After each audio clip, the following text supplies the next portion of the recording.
Gracias, gracias. ¿Qué tal? ¿Cómo les va? Bienvenidos como siempre. Todo tiene un porqué. Hoy un tema interesante. ¿Por qué los celíacos no toleran el gluten? Esa es la pregunta. Y vamos a adentrarnos un poco en este mundo. Vamos a saber qué es el gluten. Primero y principal, causas, consecuencias, la alimentación, cómo puede uno hacer para mejorar. ¿Cómo les va? ¿Todo bien? Excelente. Bien, muy bien. Muy concentrado te veo, Cris. Con muchas ganas de aprender, Germán. Perfecto. Las chicas, Bien, muy divinas bien. como siempre. Hoy estuve con una persona que sabe mucho de recetas sin tac, te voy a contar. Perfecto, ahí estamos. Bueno, ¿quién nos visita para empezar a indagar y a entender un poco más sobre el tema? Cris. El doctor Eduardo Cueto Rúa.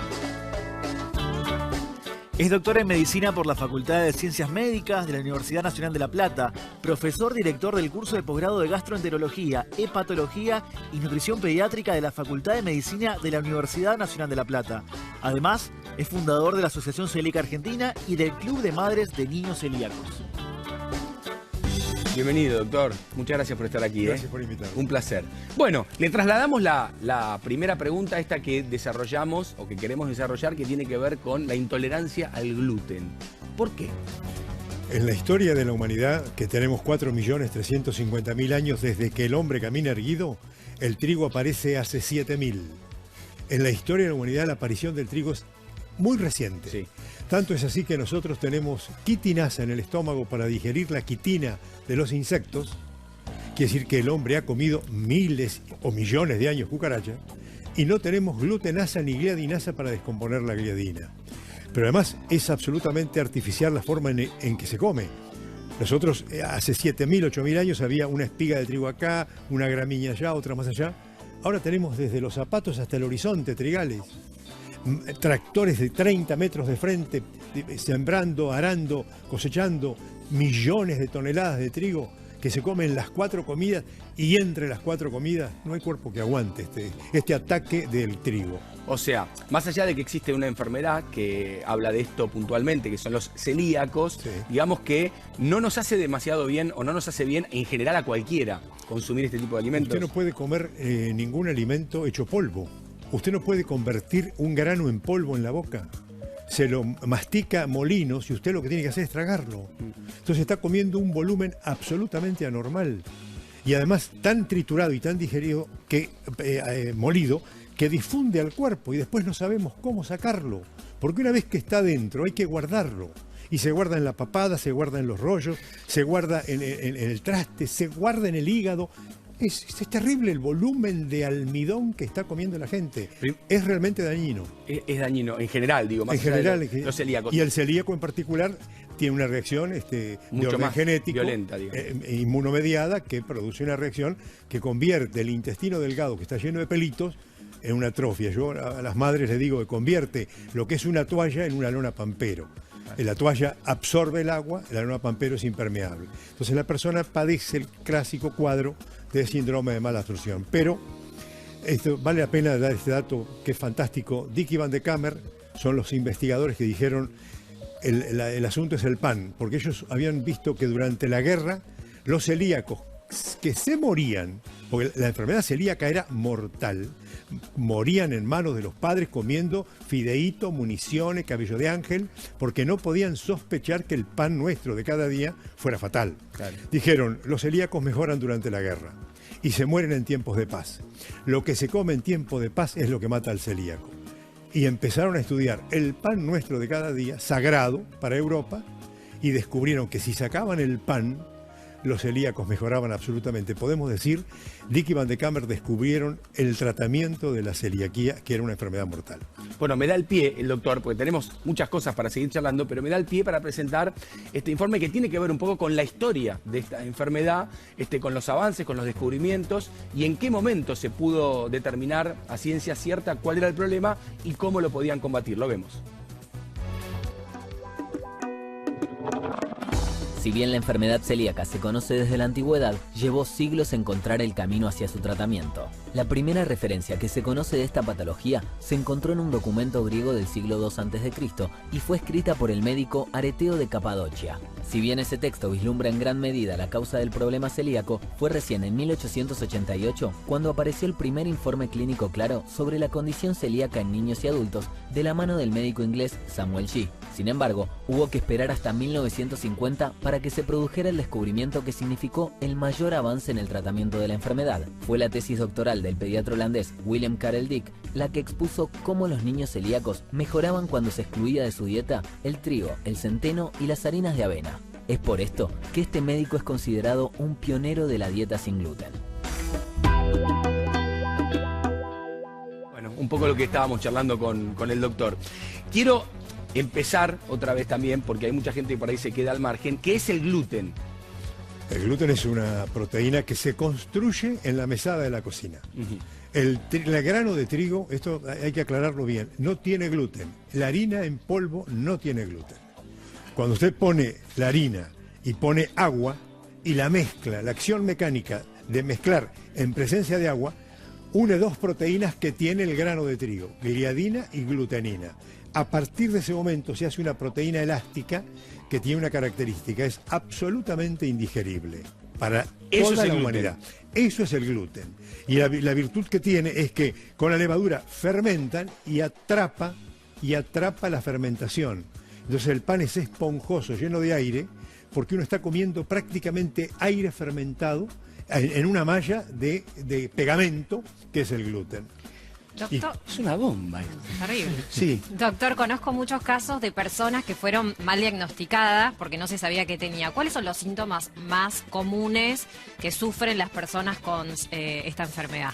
En la primera infancia, que fue por lo cual yo empecé a estudiar este tema, es la diarrea, la desnutrición y la distensión abdominal. Que cuando en el año 70 todo este cuadro de un pibe desnutrido, diarreico y panzón era imputable a un problema de orden social. Y Tocalino fue a La Plata y dijo que no existía este problema de orden social, que los chicos eran enfermos.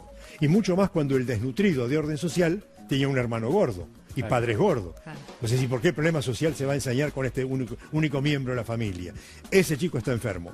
Y nosotros nos fuimos en 10 años de 2 celíacos a 65 celíacos, en 10 años. Quiere decir que en el año 72 nosotros omitimos 63 diagnósticos. Porque si está la enfermedad celíaca dada con una prevalencia estable, en el año 72 había 65. Claro. Y nosotros diagnosticamos 2. ¿Cómo están esos chicos si sobrevivieron? Entonces el cuerpo que trata siempre de sobrevivir, el cuerpo humano es una genialidad, es una máquina perfecta, genial, que manda naves al espacio, es maravillosa la historia de la humanidad. Elige, no puedo crecer, tengo que vivir o crecer. Elijo vivir. ¿Cómo son los celíacos no diagnosticados? Peticitos, comparado con los hermanos y los padres que son altos, porque el cuerpo optó por vivir a costa de crecer. Después hay otra pregunta trágica en la vida de la mujer, que es la que transmite la vida, que es, acá no hay alimentos para 2 vidas, o la tuya o la del embrión. Y el cuerpo también elige la de la madre a costa del embrión. Entonces hay mujeres abortadoras de 3, 4, 5 abortos que a los 50 años se le hace el diagnóstico de celíaca. Claro, no lo Entonces la sabía. mujer dice, no pude tener hijos porque comía pan. Ahora me hacen el diagnóstico.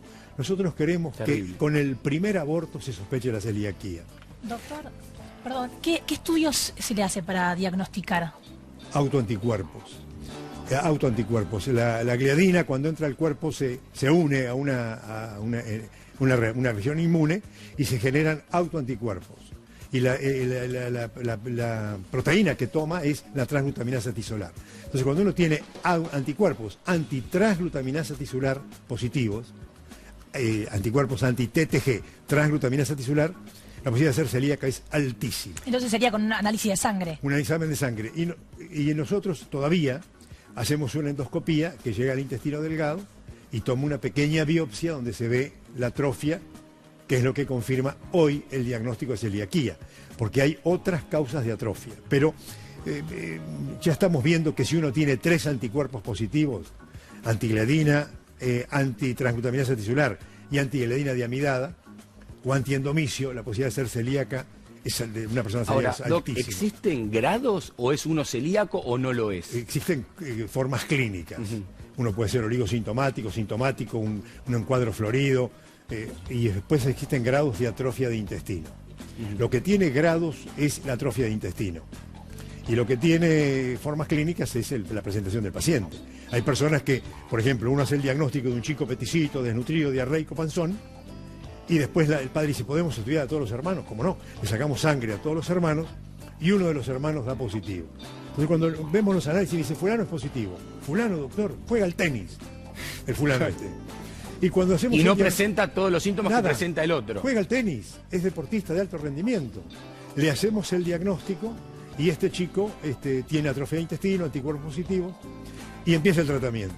Y los padres en la segunda consulta, que están regladas a los 14 días, a los 45 días, vienen con los comentarios y dicen, doctor, nosotros a este chico a los 2 años consultamos porque era una pandereta y se cayó la boca. No hablo más, lo llevamos a todos los médicos, no tiene nada, que se tranquila, si no hablas porque no tiene nada que decir. Esta fue la respuesta y ahí quedó el diagnóstico. Cuando vuelve a los 2 meses al control de tratamiento, los padres me dicen, doctor, habla. De vuelta habla en la mesa. Para los hermanos es un extraño, le decían el mudo. Entonces yo no puedo hacer una biopsia de intestino de una persona silenciosa. O de otras personas que dicen, no duerme más la siesta. ¿Cómo la siesta? Siempre tenía que dormir una hora de siesta. No duerme más, sale a correr. Claro, yo no puedo hacer la biopsia. Estaba cansado, ¿no? Estaba sin nafta. Exacto. Era un cuerpo sin combustible. Por eso es tan importante la detección temprana, ¿no? Le cambia la vida. A cambia partir la vida del momento 100%. Pero es interesante otro dato. Hay 484 alimentos para la humanidad. El celíaco come libremente 480. Es decir, el celíaco come lechón, no es algo arrugado, restrictivo. Cazuela restrictivo de de marisco, pequeñas cosas. Sí. Paella valenciana, arroz con mejillones, pollo al horno con papa, frutilla con crema, flan casero, ensalada de fruta. Lo que no puede comer es tortas negras o fideos con manteca. Entonces uno dice, ¿por qué voy a decir que esta persona que tiene esa diversidad de alimentos es un enfermo crónico incurable? O lo agarro y lo mando a Japón, donde no hay trigo. Y en Japón no digas nada, come lo que hay. En Japón es no más en el mundo. O sin ir más lejos, en Ecuador. Uno va a Ecuador y no hay trigo, no se come trigo, entonces uno tiene los alimentos. El trigo a América lo trae Colón. Y a América sin trigo, con maíz, hizo 3 imperios, Inca, Maya y Azteca. Esto del pan nuestro cada día es europeo y es una decisión del César. Donde van mis legiones es obligatorio sembrar trigo y vino y vides, porque el soldado romano tiene hecho comer pan y vino. Y así se impuso. Y Jesús le dijo a los apóstoles, vayan a buscar algo para esta cena, que me parece que esta es la última cena. Y trajeron a comer lo que había dispuesto el César 300 años antes, pan y vino. 300 años después de esto, San Agustín le da un carácter divino al pan y acá estamos con un alimento, las celiaquías no toleran un alimento divino. Ahora, doctor, usted dice que es hereditario, por lo que escucho, genético, ¿no? Es genético, o sea, si un hermano lo tiene, puede que lo tenga otro o alguien de la familia. Lo puede tener una persona y lo pueden tener los hijos del hermano. Claro. Entonces, ¿qué es nosotros? Todo es lógico. Cuando yo diagnostico un chico celíaco, ¿qué es lo que pretendo? Que se estudien los parientes en primer grado, hermanos y padres e hijos de esta persona. Y después, si sobra plata, abuelos, tíos y sobrinos. Porque si está la genética y está el hábito de comer pan, están los celíacos. Si yo estudio 100 parientes en primer grado, 100 parientes, diagnostico 13 casos más de personas oligosintomáticas. ¿Cuál es el porcentaje de El celíacos? 1%. El 1%. Es una enormidad. Que come todos los días. No es el único por ciento que come hoy y no come más. El 1% que come todos los días de la vida. Doctor, ¿y importa la cantidad? O sea, por ejemplo, ¿puede decir, bueno, hoy un permitido o no? No, le hace mal. Yo les voy a explicar con el ejemplo de la vacuna antitetánica. Usted se aplica 3 vacunas antitetánicas a los 2, 3, 4, 5 meses de vida, cuando lo inmunizan, y a los 5 años le dan una sola. Hasta los 12 no vuelve. Que si con una sola, con toda la fábrica instalada de conocimiento del antígeno, elaboración de anticuerpos y títulos altos, usted tiene todo preparado. Lo que necesita es una transgresión para que los autoanticuerpos se levanten. Lo que hay que hacer es cambiar el mundo. Tiene que haber alimentos disponibles, ricos, seguros y baratos a lo largo y ancho del país. El celíaco no tiene que llevar la comida en el bolsillo. Claro. Tiene que tener en el kiosco, donde se proveen todos los alimentos. En un kiosco razonable que diga, la comida de los celíacos la tengo acá arriba, el resto la tengo acá abajo, por si se cae un pedacito. Pero tiene que estar en el kiosco del canal, tiene que estar en el restaurante. Sí, sobre todo los precios, ¿no? Porque muchos celíacos se quejan de los altos precios de los alimentos. Pero que se hace van con la a harina consumir. más barata de Perú, que es el maíz, de América, con la harina más barata de Paraguay, que es la mandioca, y con la harina más barata de Asia, que es el arroz. ¿Cómo junta usted 3 harinas baratas del mundo y sale una harina prohibitiva?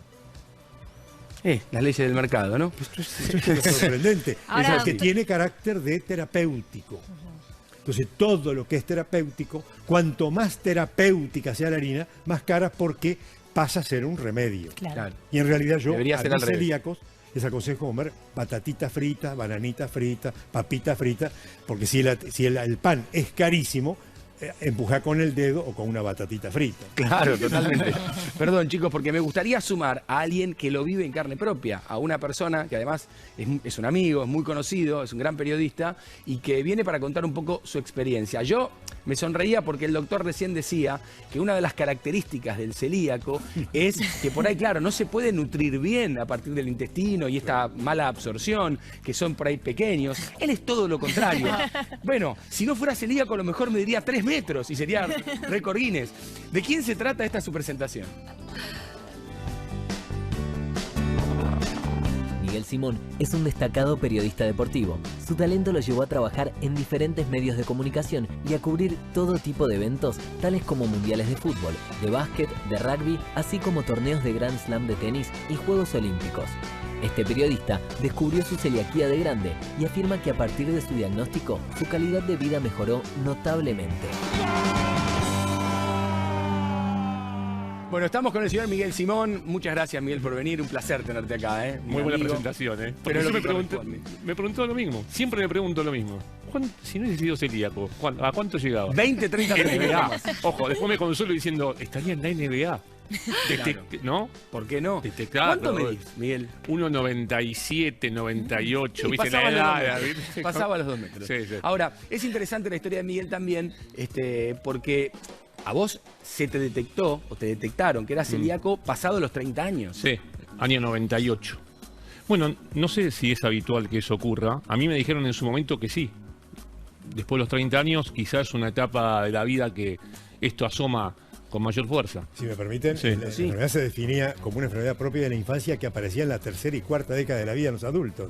Quiere decir que hay una etapa muda de la celiaquía, que es la que coincide con el desarrollo puberal y las hormonas. Hay una etapa muda, pero quiere decir que la enfermedad siempre estuvo ahí. Y estuvo. No es que aparece de grande. No, estaba estuvo. latente y de repente los Exactamente. síntomas Y además afloran. tiene que ver con el volumen del antígeno que está consumiendo.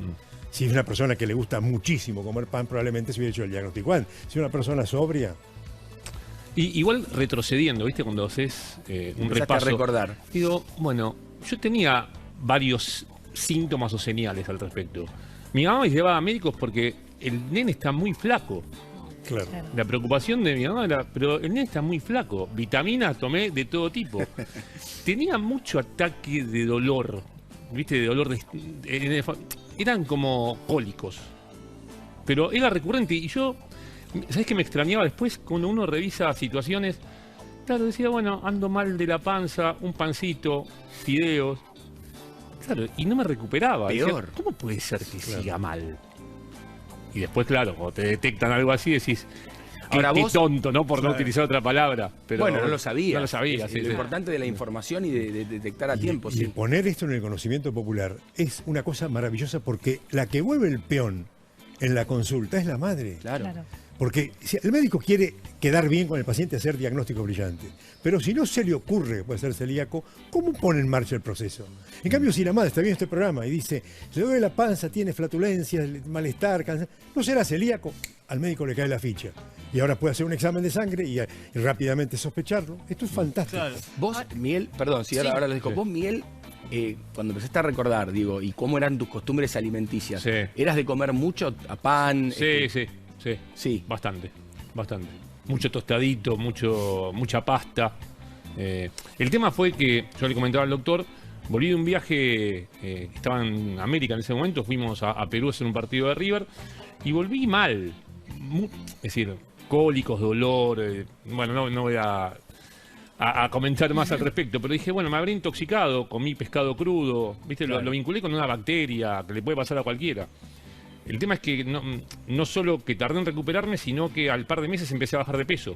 Volví al gastroenterólogo, al doctor Colombato, le mando un abrazo. Además, el doctor Colombato tiene la particularidad que te explica todo. Es decir, soy casi gastroenterólogo, no quiero poner más altura. No quiero poner más altura, pero cuando le pasa algo con un compañero, surjo inmediatamente y le digo, mira, yo no soy gastroenterólogo, pero te voy a explicar. Colombato me instruyó tanto en esto que tenés que hacer tal y tal cosa. Bueno, la experiencia, ¿no? Cuanto más sabe la gente, más fácil el tratamiento. Claro, y bueno, y siguió investigando y dijo, vamos al intestino delgado. Pero me dice, la frase fue, no quiero investigar si hay un barquito, quizá te esté pasando un transatlántico, dijo en mucha elegancia, por un tumor en el colon. Utilizó el término transatlántico, barquito. Yo en un principio no lo capté muy bien, pero después dije, claro, este señor me está buscando un tumor en el colon. Imagínate cuando me dijo que estaba libre, que estaba bien y que íbamos a ir con el intestino delgado porque podía ser celíaco. Yo lo abracé. Yo dije, claro, una bendición. Claro. Me cayó una bendición. Claro. Yo soy de los celíacos que no ha sufrido el tema. Me dio más prolijidad, más disciplina. Tengo una dieta variada, como decía el doctor, muy variada. Quizá algún celíaco me está escuchando y me dice, vos no tenés idea lo que sufro yo, lo que me ha pasado a mí. Yo, la verdad, no soy el celíaco vinculado con el sufrimiento. Pero Miguel, de acuerdo a tu trabajo, que por ahí estás en lugares donde no tenés el acceso a lo que podés comer, ¿viste? Y existe esto de la contaminación cruzada, donde uno no puede estar mezclando alimentos. ¿Cómo haces? No, trato de cuidarme lo más posible. Cuando usted le preguntaba al doctor si un permitido... A mí la figura que utilizó el gastroenterólogo fue Colombato, me dijo, vos tenés que cerrar la canilla a partir de ahora, no es que una gotita pasa. La canilla cerrada. Cerrada la canilla. Y trato de cuidarme lo más posible. Hay algún tema de contaminación que a veces no lo puedes evitar. Sí, más allá de mi sociabilidad natural, que vos conocés. Obviamente, no, interactuamos permanentemente. Me hizo hasta mucho más sociable en restaurantes porque soy amigo de los mozos, claro. Intento meterme en la cocina, sale el cocinero, me dice, mirá, te puedo preparar esto. O sea, tengo muchos amigos gastronómicos a partir de la celiaquía. Claro, yo estaba pensando en el bar de ESPN, sí. El bar que hemos compartido durante mucho tiempo. Sí. Y que me cuidan mucho también. Claro, vos sabés, porque claro, está lo de la contaminación. No sé si cruzada. me viste entrar a la cocina. Yo soy muy amigo de los cocineros, me muestran, abrimos la heladera juntos, o sea, me cuidan mucho también. Bien. Cuando como ahí, ¿no? Cuando almuerzo, ceno ahí. Claro, sí. ¿Puedo hacer un comentario? Claro, sí. Hace 40 años un chico fue a ver al servicio militar obligatorio y le dijo al médico, soy celíaco. El médico lo miró un minuto en silencio y le dijo, pibe, celíaco, judío, cristiano, maometano, todo el mundo hace la colimba. Hace 40 años había médicos que creían que la celiaquía era una religión. Cuando ustedes decidieron hacer este programa de celiaquía, nadie preguntó qué era eso. ¿Cuánto falta para que haya de todo en todos lados?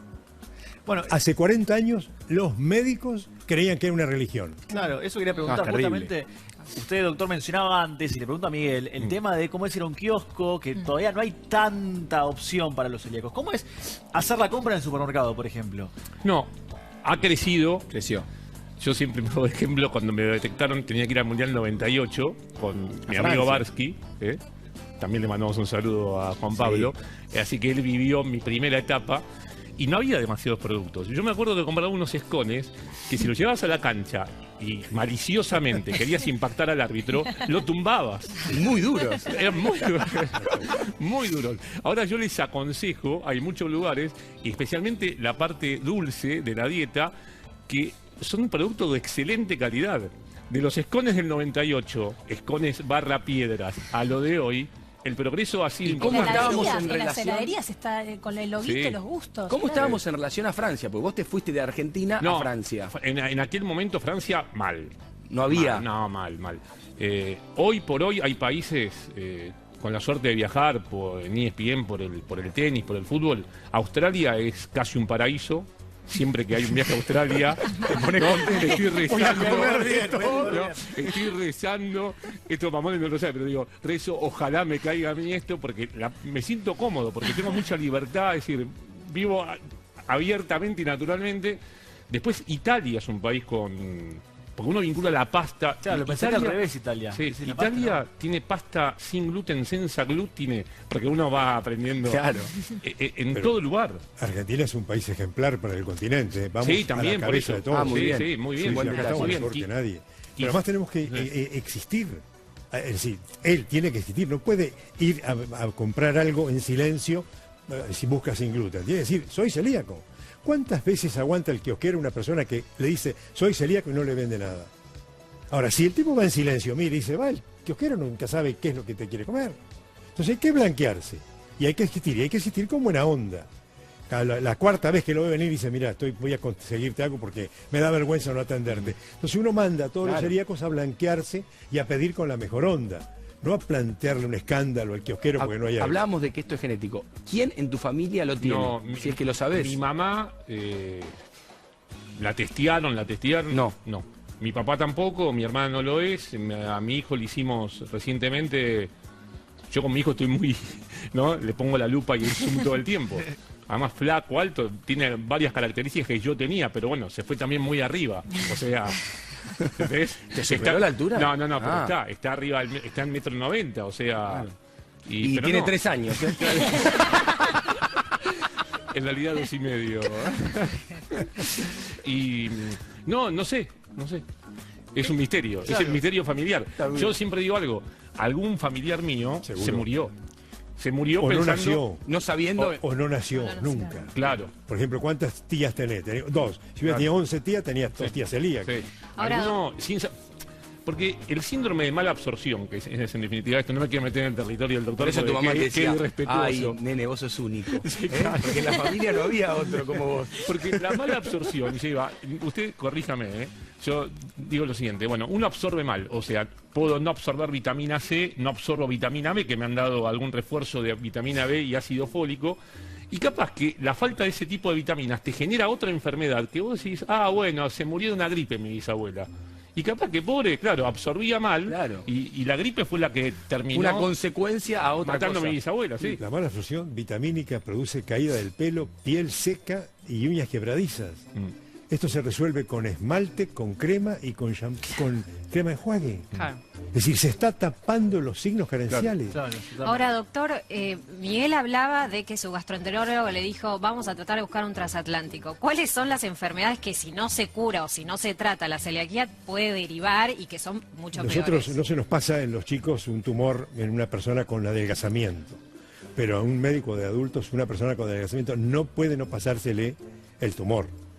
Y inmediatamente habló del transatlántico, vamos a buscar un tumor, y si no vamos a buscar un botecito, porque esa es la proporción. Un tumor es un transatlántico, la celiaquía es un bote. Le decía, si hay enorme cantidad de alimentos para consumir, ¿por qué ser enfermo crónico? Doctor, ahí justo hablando sobre los alimentos, bueno, sabemos que obviamente el gluten está en el pan, que lo hemos mencionado, pero sí aparece en muchos alimentos, golosinas, aparece... Sí. Gluten tiene mucho, hay mucho que tiene gluten. Sí. Por ejemplo, cerveza. La cerveza tiene gluten, ¿no? Hay ciertas cervezas que no, pero muchos... Tiene cebada, pero claro. Pasa que el gluten es el pan, está en la harina. No tiene gamexane los alimentos, tiene harina, que es lo que uno trabaja para ganar el pan. Es un aglutinante, le da forma al salamín. La paleta sanguchera es cuadrada, el chancho es redondo. ¿Cómo hicieron? Lo hicieron con gluten, con colorante y con grasa, para ajustar la paleta al tamaño del sándwich. Entonces, ¿con qué le pusieron a eso? Le pusieron un alimento común, una estructura común y lo armaron con harina. A partir del momento que aparece el celíaco, ese alimento común ya no es común, ni es inocuo. Ahora hay que identificar paleta sanguchera con trigo.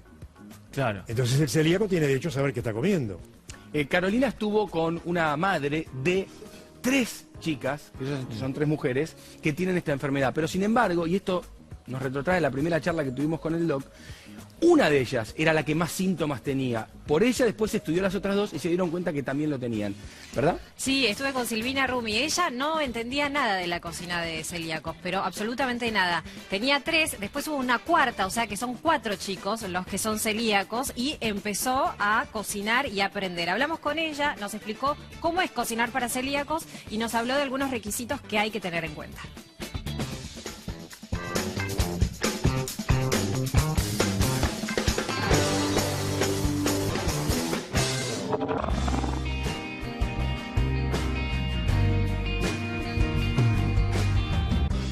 Silvina, ¿cuándo te enteraste que un miembro de tu familia era celíaco?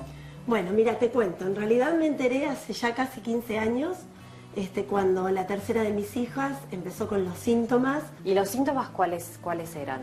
Y mira, diarrea, constipación, pueden ser los síntomas. En el caso de ella era una cuestión de diarrea. Baja talla, bajo peso, tenía un poquito de distensión abdominal. La verdad que no fue nada sencillo porque ella era muy chiquita, tenía 1 año.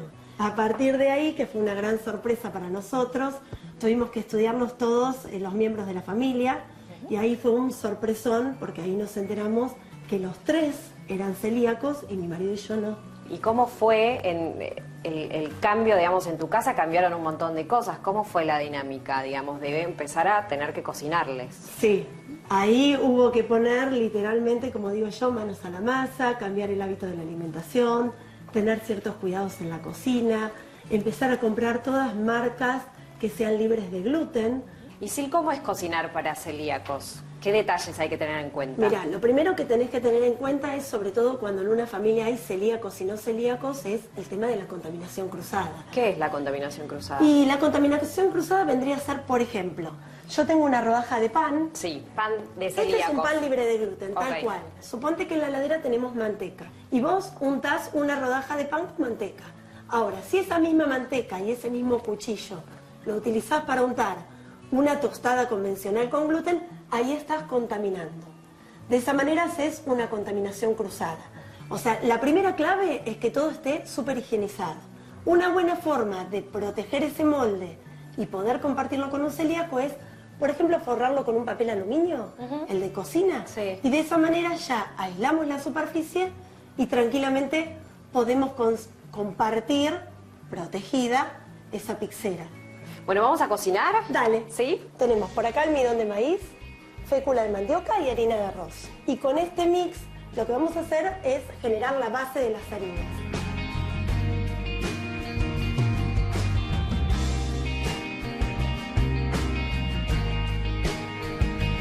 Bien. ¿Viste el simbolito ese que dice sin tac? Sí. Bueno, ese simbolito significa sin trigo, sin avena, sin cebada y sin centeno. Ok.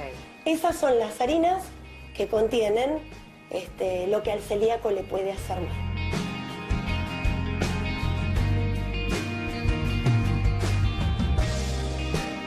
Vamos a sacar, espera que quema, apoyamos acá.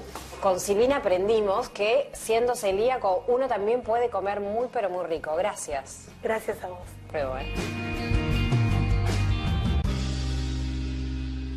Buenísimo. Un detalle, solo tenemos que hacer la pausa, pero recién el doctor me decía algo que está muy bueno, que cómo abarata costos la señora porque lo hace ella, digamos, compra los elementos y ella amasa y demás, ¿no? Exactamente. O sea, ahí ya tiene un paso previo y es un poco más barato. Y también le hice un comentario al muchacho, al jugador de básquet, que la pizza de los celíacos sería interesante que fuera cuadrada, para que nunca haya confusión. Claro. Entonces, si los que hacen pre-pizzas las hacen cuadradas y el pizzero tiene una pizzera cuadrada, ya vamos sabiendo que si es redonda es común y si es cuadrada es apta para celíaco. Diferenciarlo claramente.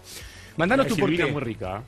¿Sí? Sí, no sé si no, ella la probó, pero... No, sí la probé. Ah, la probé probaste, y muy de bien. hecho habíamos traído pepitas, pero nos la comimos con la producción. Les pido mil Nunca disculpas. llega Qué nada. No había hambre, Germán. Bueno, mandanos tu porqué a porqué@mandarinatv.com, las redes sociales, Twitter e Instagram, @porqué_tv, Facebook, todo tiene un porqué. Hacemos una pausa muy breve y seguimos con los chicos. Les dije chicos, qué Muy bien, detalle, ¿no? Son gente mayor. Excelente. Y además tenemos un experimento que la verdad que nos va a aclarar mucho más la situación. Pausa y venimos enseguida.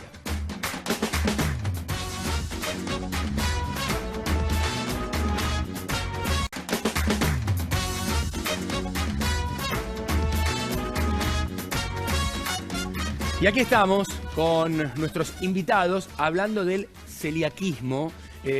Planteábamos una pregunta que tiene que ver con la intolerancia al gluten. Explicamos qué es el gluten con el doctor. Está Miguel Simón, que también es un hombre que se lo detectaron cuando tenía más de 30 años. Sí. Tuvo síntomas de chico, pero no le encontraban la vuelta. Bueno, puede pasar. Y hoy es muy importante la detección de este problema para mejorar la vida a los chicos. Pero sí es cierto, y quiero volver un poco hacia atrás, que la enfermedad, por más que te detecten la enfermedad de grande, la tenías latente, la tenías desde antes. Exactamente. Y no es que aparece, me apareció el celiaquismo a los 35 años, no. Exactamente. ¿Quién se va a estudiar sin síntomas con una biopsia de intestino y anticuerpo a los 20 años si está haciendo atletismo? ¿Por qué? ¿Qué puede tener? Entonces es insospechado. Pero si todos los chicos estudian a los 4 años, cuando van a empezar la escuela. A los 12 años cuando empieza la secundaria. Y la mujer cuando hace el examen prenupcial, agarraríamos a todos los celíacos. ¿Cómo te vas a enterar que sos celíaco porque no tenés desarrollo? ¿Cómo te vas a enterar que sos celíaco porque no podés crecer? ¿Cómo te vas a enterar que sos celíaca porque tenés un aborto? Entonces, el dinero de salud tiene que salir a buscar esos casos para que las personas sean sanas, normales, y la celiaquía un recuerdo, teniendo alimentos a lo largo y ancho del país naturales para comer. Hay que hacer el diagnóstico temprano. Hay muchos deportistas que hoy han elegido la dieta sin O sea, gluten. que te iba a decir eso, justamente. Porque, no solo Djokovic. Djokovic quedó emparentado con la alimentación sin gluten y mucha gente pensó que era celíaco. Yo tuve la suerte de cruzarlo a Djokovic y lo paré, más allá que el serbio es una persona muy amable, ¿no? Y muy divertida, y tenemos una buena relación. Dije, bueno, celíaco a celíaco, vamos a conversar más íntimamente de la dieta. Porque él no hablaba mucho en un comienzo de esto. Y cuando lo paré en un pasillo, le dije, no, yo soy celíaco, lo primero que me dijo es, yo no soy celíaco. Y ahí me explicó, le hicieron un estudio en Alemania, una llamada dieta perfecta, y le determinaron que entre los varios alimentos que no le convenía consumir estaba el gluten. Gluten, tomate y leche. Le sacaron las salsas, me contaba, que él tenía un tema alérgico, más allá de la alergia en el intestino delgado, tenía un tema alérgico. Uno cuando dice alergia, no, la gente lo vincula al estornudo. Sí. Bueno, es un ejemplo que me dieron. Mi gastrónomo me decía, vos tenés alergia en el intestino delgado. ¿Sabés qué le pasa al intestino delgado? ¿Viste cuando la gente pasa por un árbol que le produce alergia y estornuda? Bueno, cuando el gluten pasa por tu intestino delgado, el intestino delgado estornuda. Y los pelitos que tienen que absorber desaparecen. No sé si está bien la explicación. Es la que yo doy. ¿Viste cuando en las cenas, que hay mucha gente y los por eso no solamente te trajimos a vos, sino a un especialista? No, por eso. Para que quede claro igual el tema. Para que él me avale, así yo sigo, ¿no? Hablando al respecto con cierta autoridad. Usted dígame, corríjame porque hay que sacarle algún beneficio a la visita. Que crearon tanto pánico con el tema de la celiaquía, tanto pánico que una chica invitó a su amiga celíaca a un casamiento y le dijo, no te olvides que soy celíaca. No, ya lo hablé. Entonces fue y le dijo, mire, tengo una chica celíaca, por favor, tengan mucho cuidado. El quiso ¿cómo se llama? El catering, lo habló con los mozos, le dice, mira, hay una chica celíaca, hay que tener cuidado, no se me puede morir un celíaco en un casamiento, por favor. Entonces todo el mundo se puso a las pilas. Cuando llega la comida de la chica celíaca, el mozo se acerca con la comida, que era una pechuga, una lechuga y un tomate, atiende a la persona celíaca con gorro, barbijo y guante de cirugía. Esto es la locura. No. ¿Sabes qué hizo la chica? Se levantó y se fue. Porque se silenció todo el casamiento cuando entraba un robot porque había una persona celíaca. Esto es la locura. ¿No te pasó eso? No, hay que decir que con mis amigos a veces hay una exageración cuando vemos que el mozo no entiende mucho el tema. Y yo me hago cargo de la exageración. Digo, mirá que me muero. No, pero para que no piensen que es un capricho, y si no, más graciosamente digo, mirá que me empiezo a brotar, va a tener un problema en el restaurante. Ya, por suerte, hay mayor conocimiento del tema.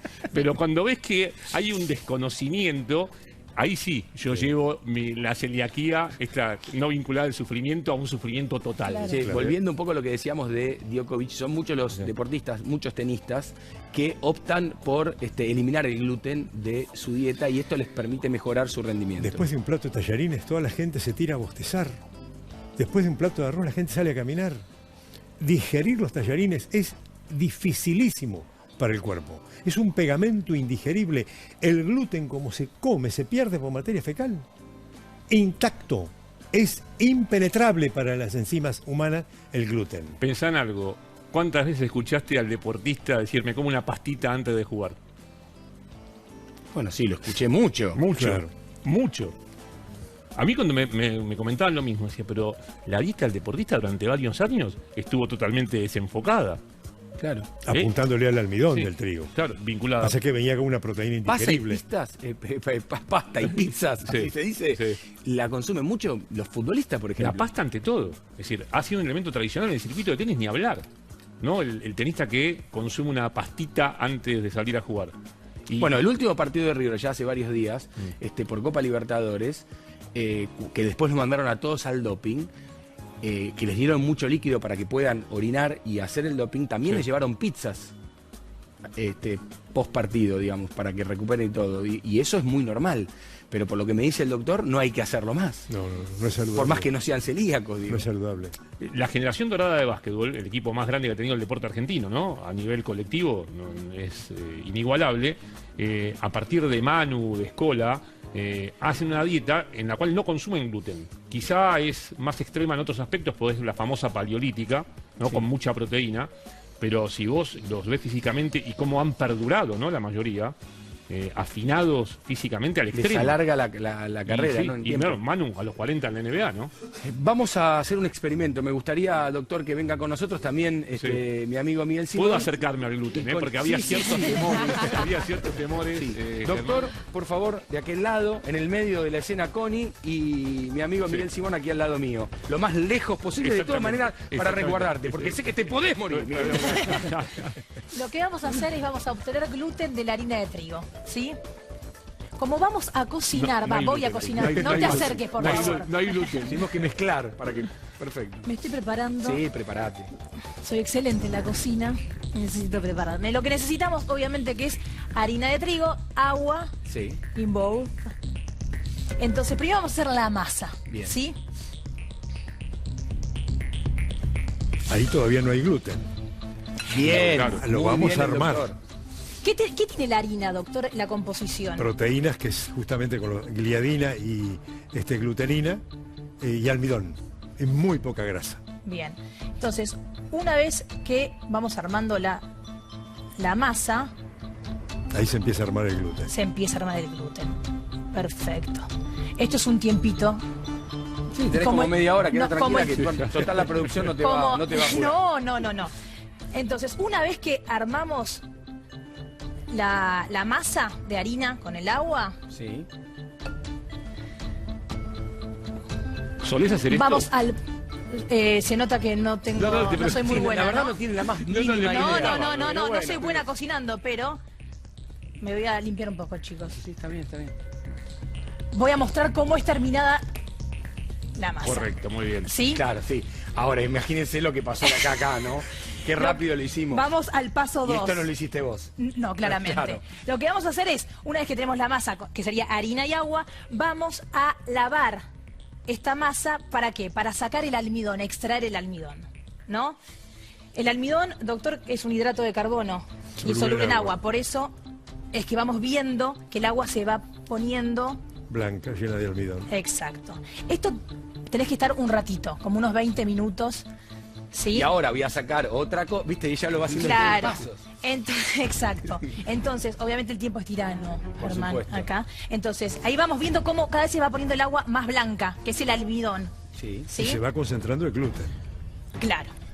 En el agua, entonces empezamos a en el agua está el almidón y en las manos de ella se está concentrando el gluten. El gluten va quedando acá y el almidón en el una agua. masa.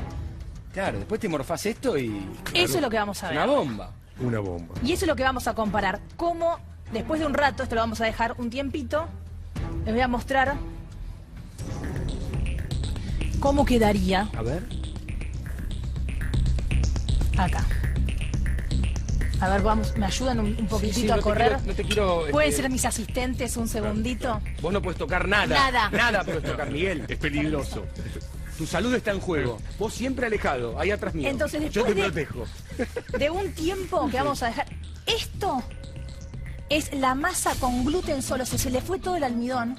Y esto es la masa con gluten y el almidón. Entonces vemos la comparación.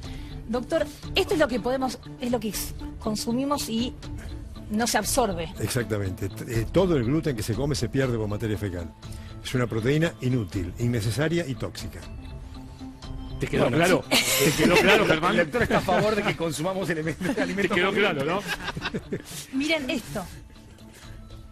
No, esto es asqueroso. Sí. Lo que pasa es, claro, uno lo ve ahora sí, claro, y toma un poco más de conciencia con respecto a lo que uno ingiere. Pero falta una virtud. El ¿Cuál es? gluten es plástico. uno puede hacer una torta enorme, puede hacer ravioles, tallarines, canelones, porque se puede trabajar muy cómodamente, y esto es lo que le ha dado un enorme impacto en la industria alimentaria. Porque se pueden hacer una masa con strudel, se puede hacer repulgue. ¿Quién va a hacer un repulgue con con maicena? Claro. Cuando uno come un sanguchito de miga, no caen gotas. Cuando uno se come un alfajor de maicena, tiene que comerlo con un...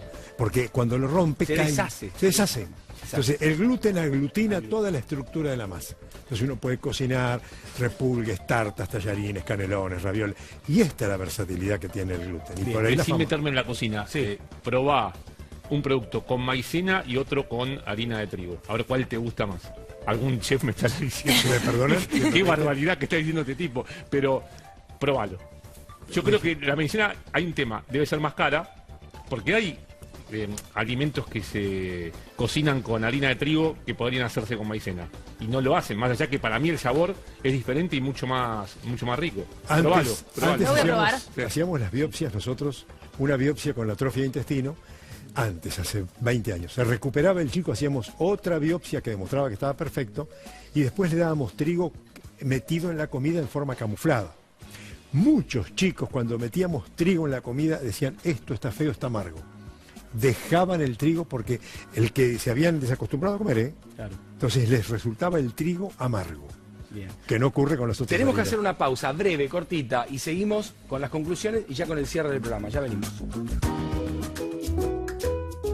¿Qué es la enfermedad celíaca? La enfermedad celíaca ocurre en algunas personas. Pueden ser niños o adultos que al consumir alimentos que tienen gluten produce un daño en el intestino, impidiendo que se asimilen los nutrientes que incorporamos a través de los alimentos.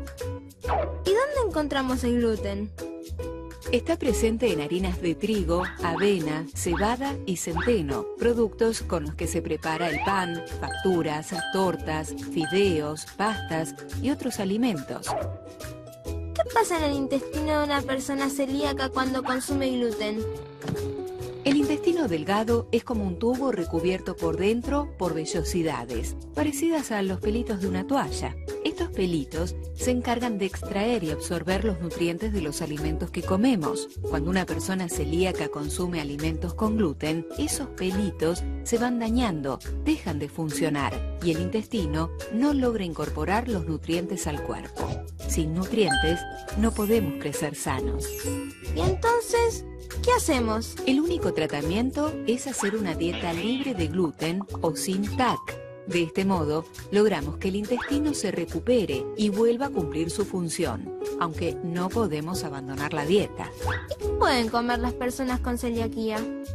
Muchas cosas. Todos los alimentos naturales, como frutas, verduras, carnes, huevos, legumbres, azúcar, aceites y otras cosas ricas más.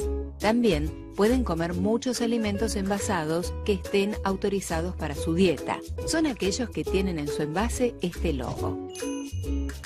¡Wow! A comer sano, controlarse y a crecer, amigos. 1 de cada 79 niños es celíaco y la mayoría no lo sabe. Si tenemos dudas, consultemos al equipo de salud. Ministerio de Salud. Presidencia de la Nación. Bueno, estamos llegando al final del programa, todo tiene un porqué. Hoy hablamos de los celíacos, lo trajimos a Miguel Simón, que es un fiel exponente de esta situación, y obviamente también a un especialista como el doctor Eduardo. Muchas gracias por haber venido, para explicarnos, para darnos los elementos, y sobre todo con este mensaje final que tiene que ver con la detección temprana, para poder tener una mejor calidad de vida. Pero antes del final, por supuesto, tengo las conclusiones. Vamos a empezar con Connie. A ver qué aprendimos hoy. La celiaquía es una enfermedad autoinmune. Los celíacos lo que no toleran son las proteínas que están en el trigo, avena, cebada y centeno. Por eso los productos dicen sin TAC. ¿Qué les pasa si comen esto? Se les atrofian las vellosidades que están en el intestino, que son las encargadas de la absorción de los nutrientes. Bien, Carolina. Si bien es una enfermedad asintomática, podés llegar a tener los síntomas que te voy a contar a continuación, como diarrea, por ahí menstruación tardía, crecimiento, que te cueste crecer, que no tengas una talla alta y también alguna especie de esterilidad. Perfecto. El señor Cristian Domínguez. Sí, Me interesa su opinión. y lo veíamos recién en la nota de Carito con la madre celíaca que tenía chicos celíacos. A ver, ojo con la contaminación cruzada, lo mencionó el doctor. Si cocinás para celíacos hay que ser cuidadoso, limpio y prolijo. Por ejemplo, con un cuchillo cortás el pan, bueno, lávalo bien o usa otro para cocinarle a un celíaco. Y mencionábamos también, me contaba el doctor, que si tu novia es celíaca y te acabas de comer una baguette, lavate bien la boca antes de darle un beso. Es mala idea. Pero claro, doctor, ¿qué tal las conclusiones? Está perfecto, ¿Bien? está ¿Es perfecto. correcto? Una pequeña observación. Claro. Ahora está reconsiderándose la autoinmunidad. Se dice inmunomediada. Es decir, la inmunidad no está ajena, pero autoinmune es cuando uno no puede bajar los anticuerpos a pesar de hacer un tratamiento. Y los anticuerpos en la celiaquía desaparecen totalmente. Bien. Miguel, gracias. Un placer. ¿Por qué? Un placer. Ahora te damos un último pedacito de mensaje. pan para que te lleves a casa. Sí, El último mensaje. La televisión es formidable. Cualquier diarrea que dure más de 3 semanas debe sospecharse la celiaquía. Si el chico no crece como los hermanos hay que sospechar, y si la mujer aborta recurrentemente hay que sospechar la celiaquía. Y que la mamá no lo tome como un drama, porque yo siempre cuando hay alguna mamá que me dice, no, ahora mi nene tiene 10 años, mi palabra es, ¿sabes qué? Tómalo con el criterio que al menos a mí me sirvió. Es una bendición. A mí me lo detectaron a los 30 años. Yo no sé qué daño irreparable en mi cuerpo hizo el ser celíaco y no saberlo. O sea, cuanto más temprano te detectan que sos celíaco, mejor. Claro, mejor crecimiento, ¿no? Claro, Más fortaleza. En eso no te puedes quejar. ¿No? Bien, nos vamos con música. La banda Los Celíacos y el tema Soy Celíaco. Chau, gracias. Hasta la próxima.